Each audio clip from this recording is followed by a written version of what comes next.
Hi, I'm Tom.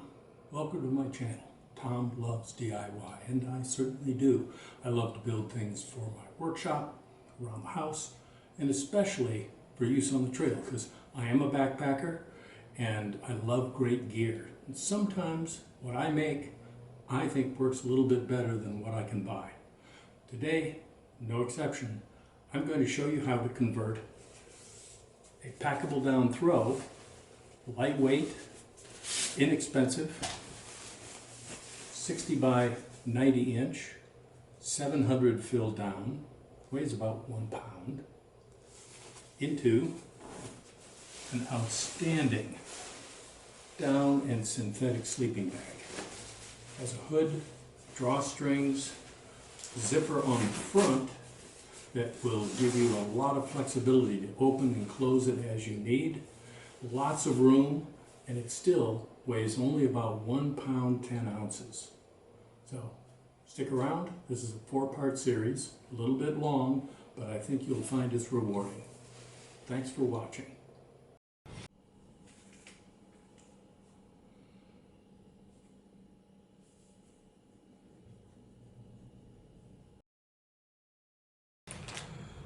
Hey, one of the things you're going to have is a seam ripper. And this tool is something you can buy at any place that sells fabric or thread, notions I think they used to be called. It's got a little point, and inside the little curve here it's a little bit sharp, and so the way you use this, and I'm sure you can find a YouTube that explains it, but basically if that's the thread and you're going to remove that thread, you put this under, hook it, push out, and cut it. And you move down about 3 or 4 inches, repeat that, and then you can pull the thread out. You do that the entire length. Now, these quilts have, I don't know, what is it, 20 seams running from head to foot, and you have to rip out almost all of them. It takes a long time. It's really boring and tedious, but be careful. You do not want to punch a hole in the fabric of your quilt. So take it easy. Do it a little at a time. When your eyes start to get blurry after 20 or 30 minutes, take a break. Maybe you want to do it while you're listening to music or have something on TV that you don't have to pay a lot of attention to. Of course, you've got to have some scissors. The material I use to insulate is Climashield. It's 2.5 ounces per square yard, so it's pretty light. In addition to that, on the blue bag I just showed you, I use this emergency blanket aluminized mylar. Now this is a really cheap stuff that you get at, say, Walmart for $3 or $4. And yeah, it would be useful in an emergency, but it's really thin. So even though I used it successfully on the first build, I'm going to go with something a little bit more heavy duty. I saw a review, one of my favorite backpacker channels, I don't remember which one it was, but anyway, he reviewed this and the cheap version. This one actually works better, and of course it's a little more durable. Costs, I don't know, maybe $7. Trivial. The fabric is 1.1 ounce per yard ripstop nylon, and I try to match the color. This is pretty close.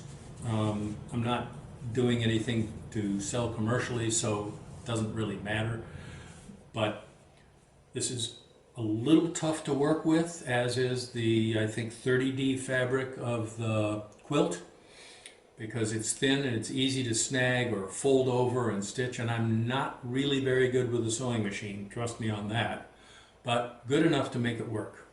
So let's get started, and I'll do a little bit of seam ripping on that new quilt, but I am definitely not going to make you fast forward through 3 hours of me ripping thread. Actually, I'm not looking forward to it, but it has to be done. So I'm going to get to it. See you later.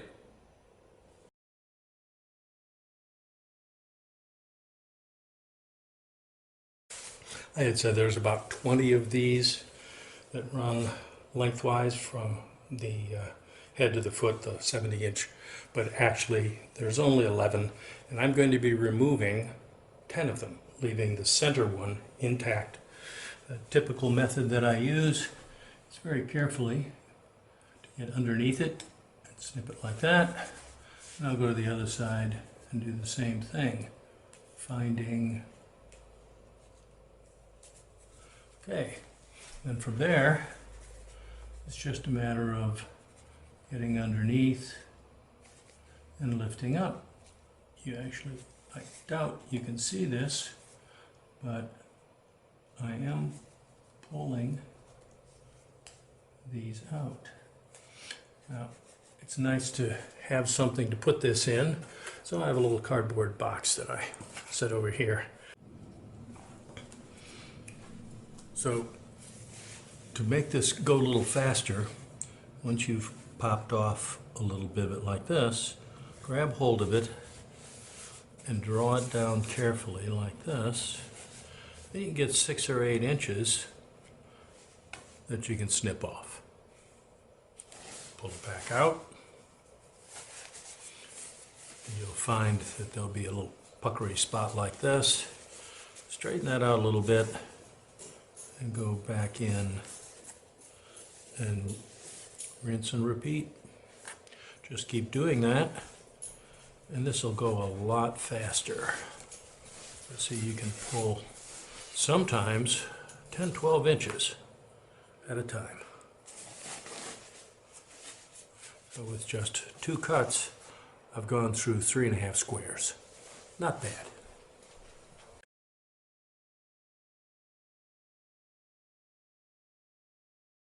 But eventually, you have all of those out, and you'll be able to create long baffles across here.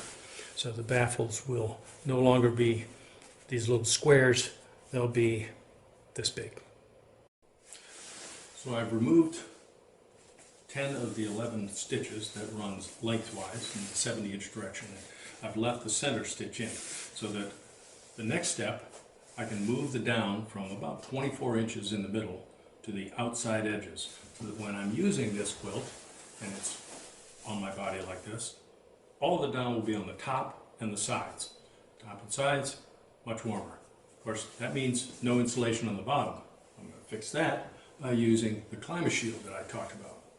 This is a couple of yards, and it's at this point 4 layers. I'll be using 2 layers with the emergency blanket in between, and it will fit about here. That's a little wider than it's going to be. I'm going to shoot for about 24 inches. So I have down here, Climashield sandwich behind me. That will give me about a 40-degree bag. If I want to get it down into the 30s, I could put on a puffer and maybe a warm hat. So, next step, moving the down. I put 2 pins in each baffle, go all the way from the end and all the way down. They're at about 12 inches. That will give me a good guide to do about an 11.5 inch or so. Just need to stitch about 1/2 inch away from these things. And I will take it to the machine and work on that.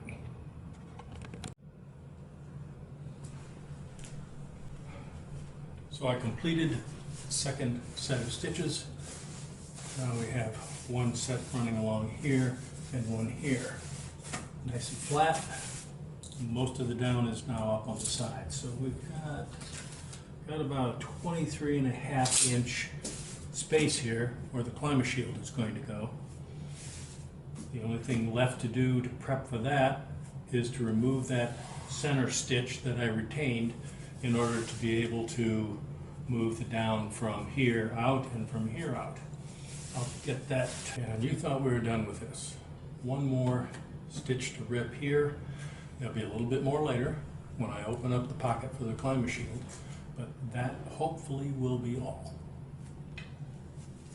Hey, I've got the quilt finished except for 2 major pieces. One is the Climashield sandwich that goes on the back side, which will keep me nice and toasty warm because I have a double layer of Climashield, and in between will be this reflective emergency blanket material. So when I'm laying on it, I'll have, insulation for conduction and radiation. So the combination of these two I know will keep me warm down to the low 40s, even using my R2.5 low cost, cheap sleeping pad. So I'm going to be using the same polyester thread that I used on the baffle. You saw that was stitched loosely. I'm going to do that from end to end.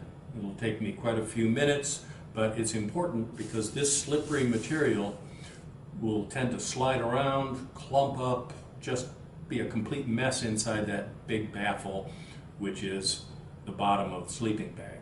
So when I'm done with that, I'll rip out the seam on the bottom of the bag and put this in, then do some more stitching. And the last thing I'll have to do is a little bit more stitching on the front below the zipper to join the bottom of the bag together on the top, and then construct the foot box piece. I've got a little bit more Climashield set aside for that. That will be about a 20-inch by 10-inch rectangle with rounded corners. So, to do some stitching.